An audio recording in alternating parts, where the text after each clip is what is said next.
right, y'all. Ricky Smiley in the Morning Show. Listen, man, we got a tragic story told time and time again. Black people who are convicted of crimes, they never actually committed. You know, we always get convicted of crimes they never committed. And the headline has been full of people being released after many years behind bars. And also, a bombshell study showed that in 2017, by the National Registry of Exonerations, confirmed what black people had long known to be true, that black people are more likely to be wrongly convicted of murder than people from any other group. To add insult to injury, the wrongful convictions, innocent black people were waited years longer than the average time it took a white prisoner accused of the same crime to be exonerated, due in many cases to racism. So our next guest, Johnnie Savory, was wrongfully convicted and 30 years behind bars for more than 2/3 of his life, from age 14 to age 44. He is joined civil rights attorney, Reverend Dr. S. Todd Yeary, to tell the story. Welcome to the show. Good morning, y'all. Good morning.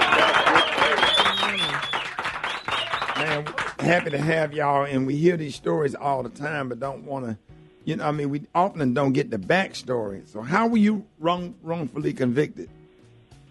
Oh, well, at the tender age of 14 years old in Peoria, Illinois, I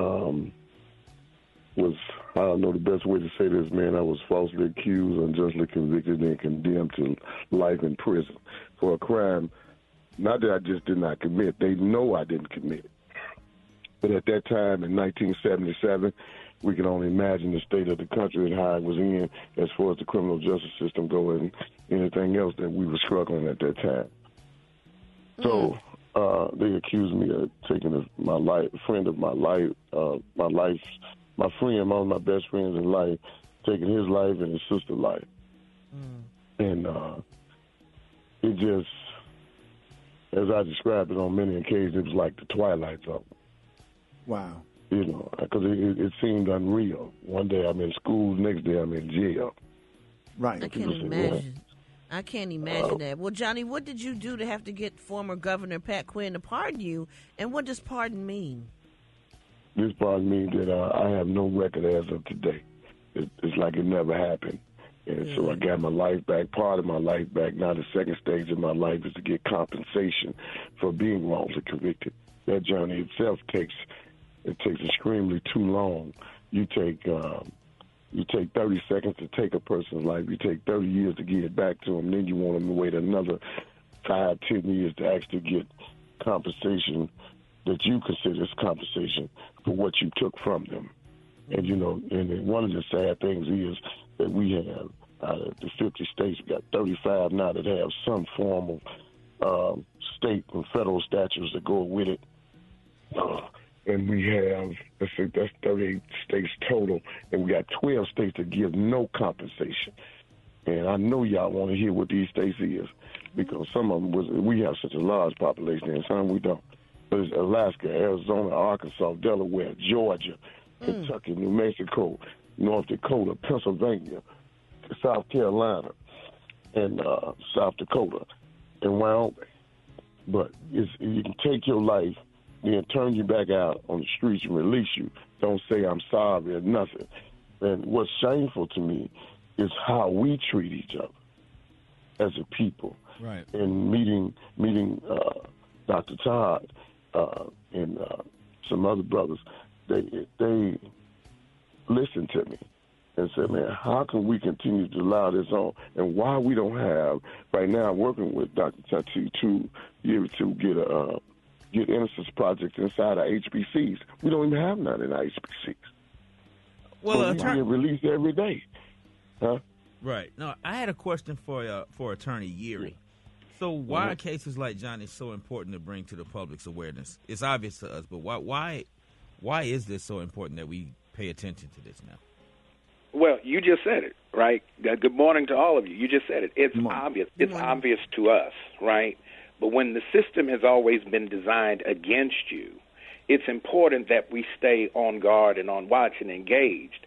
to make sure that we dismantle this system of injustice that can, in an arbitrary way at any moment, it doesn't matter how qualified you are, it doesn't matter how educated you are, you can find yourself, as Johnnie said, in school one day, in jail the next. The school-to-prison pipeline isn't supposed to be that.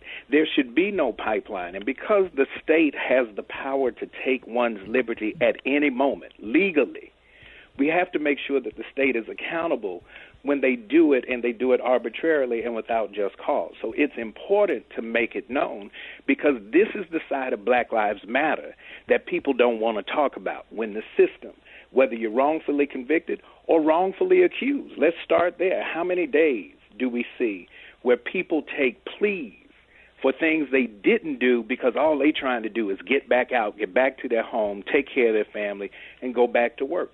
We've got to fix this system, because the criminal legal system but not only is broken, it's broken to us, but it was built this way by design. Well, thank you, Attorney Yeary. We're talking to Mr. Johnnie Lee Savory, who was wrongfully convicted, who spent 30 years in jail for a crime he did not commit, and civil rights attorney Reverend Dr. S. Todd Yeary, Esquire. Now, Johnny, how do you make up for 30 years of lost time? Well, the only way you can make up for anything that you lost, you got to have your faith in God. And as I always said on many interviews, my faith is what drew me through. And now I have a 7-year-old daughter, and I mean some wonderful friends all throughout the country and the world. And so I get to use my voice and my testimony to open the doors, which I have done here in the state of Illinois, Indiana, and around the country for DNA testing, because I was one of the first ones to ever request it. So I feel good about what God has allowed to take place with my life. So they took it and tried to make a tragedy out of it, but God made a triumph out of it. So I'm talking to you all today.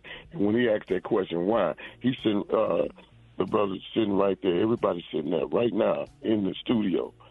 If the police come up and you open the door and let them in, and they begin to arrest you, you're going to ask the same question. Why?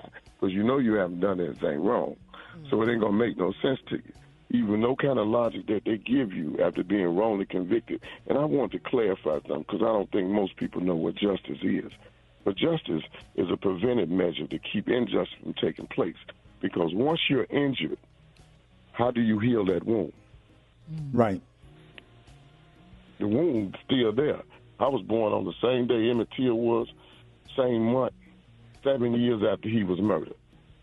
And damn be damn if my life didn't try to take the journey that his took. And his death was one of the most powerful things in civil rights movement during that time.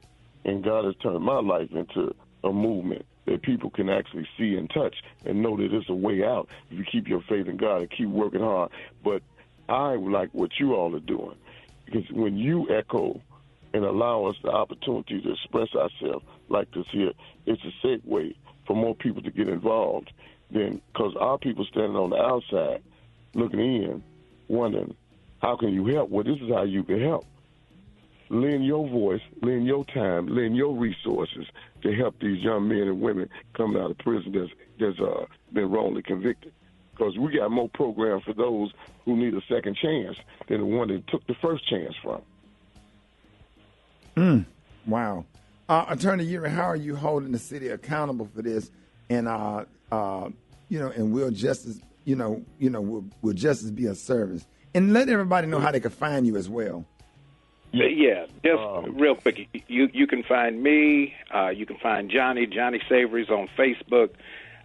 It's 2020 _ Johnnie _ Savory. Johnnie, you'll give them that in a sec. But let me go back to your question, Ricky, because it's real important, right? How you hold cities accountable is the only way you do it is litigation. But litigation takes a long time. It takes a lot of money. Johnnie has a great team that has been on top of this from the very beginning. But as you probably heard from Ben Crump and others who are engaged in this work across the country, you've got to be willing to play the long game. You can't do this fast if you're going to get systemic change. And so we've got to stay in the courts and in the state houses getting serious legislation on the books so that we can begin to dismantle this criminal injustice system from the inside out.